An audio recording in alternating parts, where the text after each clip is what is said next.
नमस्कार, कैसे हैं आप लोग। उम्मीद करता हूं कि आप लोग बहुत बेहतर होंगे।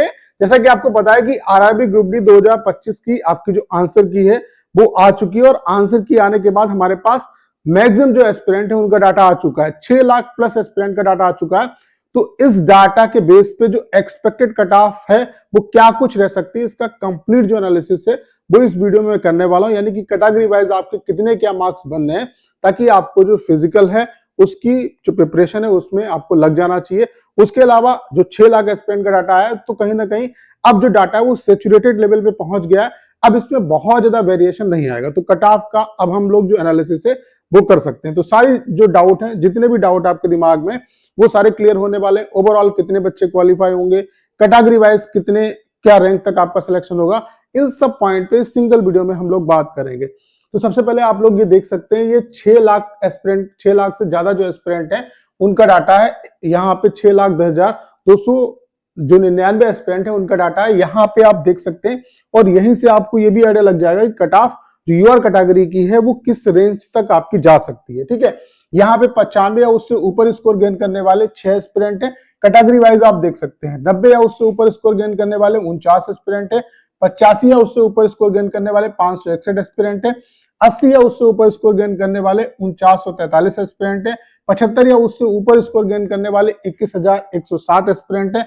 70 या उससे ऊपर स्कोर गेन करने वाले यहाँ पे 55,042 एस्पिरेंट है। 65 या उससे ऊपर स्कोर गेन करने वाले आप देख रहे हैं कि 1,45,74 एस्पिरेंट है। 60 या उससे ऊपर 1,62,000 से ज्यादा एस्पिरेंट है। 55 या उससे ऊपर आप देख रहे हैं 2 लाख से भी ज्यादा एस्पिरेंट है। अब यहाँ पे कुछ स्टूडेंट को जब मैंने बताया था कि यहाँ पे 97,000 से ज्यादा बच्चे क्वालिफाई होंगे, तो कुछ बच्चे कह रहे थे कि सर सीसीए का भी तो यहाँ पे होगा। तो भाई ओवरऑल सीसीए और जो अदर जो कैटेगरी है, एक्स सर्विसमैन है और जितनी भी नॉर्मल जो कैटेगरी है, उन सबको मिला के 3 गुना बच्चे क्वालिफाई होंगे। तो 97,000 से ज्यादा ही एस्पिरेंट क्वालिफाई होंगे।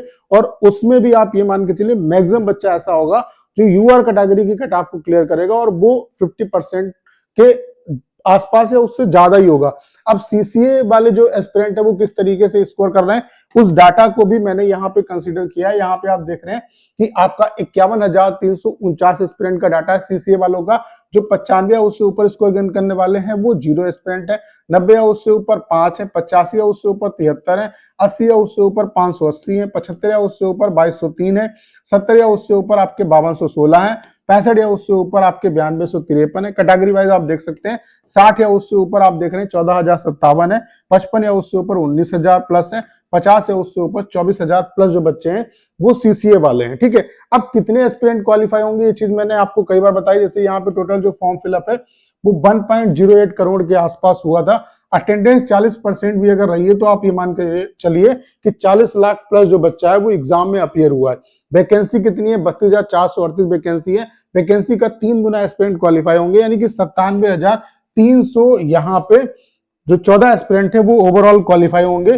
तो आप ये मान के चलिए कि इसका 50% जो बच्चा है, यानी कि 48,000 या उससे ज्यादा जो एस्पिरेंट है वो कहीं ना कहीं यूआर कैटेगरी की जो कट ऑफ है ओवरऑल सीसीए, उसके अलावा एक्स सर्विसमैन, उसके अलावा यूआर, ओबीसी, सभी जो फ्रेश कैटेगरी है, एक्स सर्विसमैन है और जो सीसीए वाले, इन सबको मिलाकर मैं आपको ओवरऑल बता रहा हूं कि 48,000 से ज्यादा जो एस्पिरेंट है वो यूआर कैटेगरी की कट ऑफ को क्लियर करेंगे और ओवरऑल इतने एस्पिरेंट यहाँ पे क्वालिफाई करने वाले हैं। अब हमें बस यही देखना है, क्योंकि इस डाटा में, ये जो डाटा मैं आपको दिखा रहा हूं, इसमें तो भाई एक्स सर्विसमैन वाले भी हैं। ठीक है, मतलब यहाँ पे तो नॉर्मल फ्रेश जो कैटेगरी है वो एस्पिरेंट है। तो यहाँ पे आप देख रहे हैं कि जो 75 या उससे ऊपर स्कोर गेन करने वाले हैं वो कितने हैं, 21,107 एस्पिरेंट है। 70 या उससे ऊपर स्कोर गेन करने वाले 55,042 एस्पिरेंट है। अब यहाँ पे कहीं ना कहीं इस डाटा को देख के ऐसा लग रहा है कि जो कट ऑफ है, यूआर कैटेगरी की जो कट ऑफ है वो आप ये मान के चलिए कि 70 प्लस ही रहेगी। किसी भी कंडीशन में 70 से प्लस ही जाएगी। मतलब किसी भी जोन की आप कट ऑफ देख लेना, 70 से कम जो कट ऑफ है वो आपकी नहीं जाने वाली, यानी कि यूआर कैटेगरी की जो कट ऑफ है वो 70 से ऊपर ही रहेगी। अब यहाँ पे अगर हम बात करें शिफ्ट वाइज किस तरीके से एवरेज रहा है, टॉप 5 इजी शिफ्ट और हार्ड शिफ्ट कौन सी रही, नॉमिनेशन का किस तरीके से आपको बेनिफिट मिलेगा, नॉमिनेशन में कितने क्या मार्क्स बढ़ेंगे, तो वो आप ये डाटा देख सकते हैं।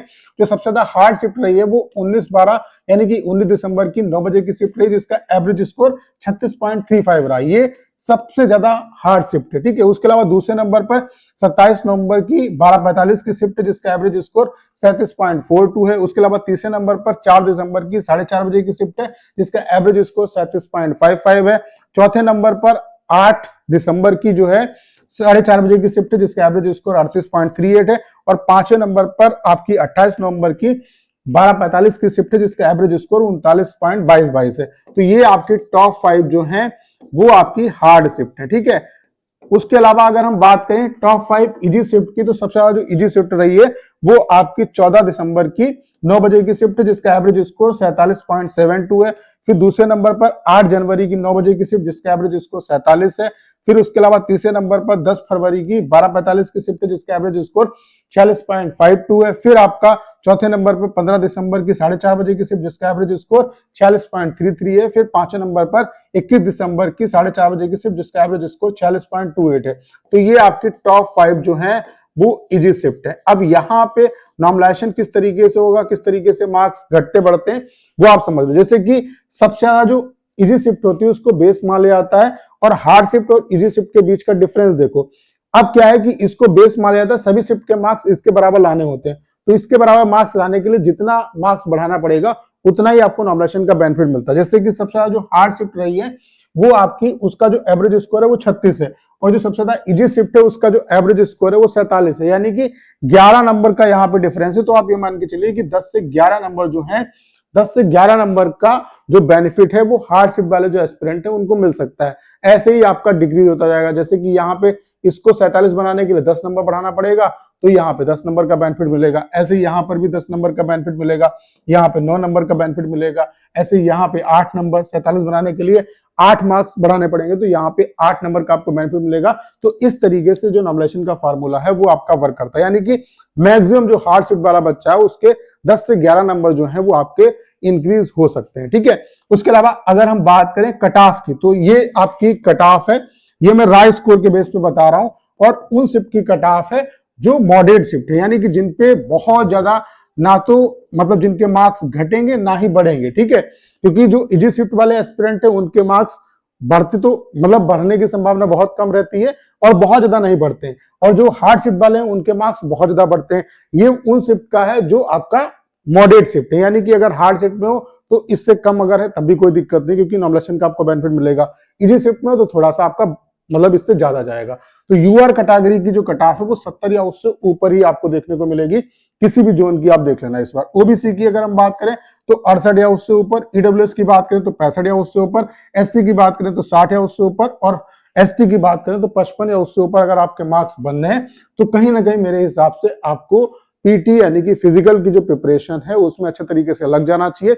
उसके अलावा आपको पता है कि ग्रुप डी की नेक्स्ट जो वैकेंसी वो भी आ गई है, तो उसकी भी प्रिपरेशन साथ साथ करते रहो, ऐसा नहीं कि इसी के भरोसे बैठना। उसके अलावा कई और एग्जाम भी लगे हुए, उनकी भी प्रिपरेशन करते रहो। तो उम्मीद करता हूं सारी जानकारी आप बहुत अच्छे तरीके से समझ पाए होंगे।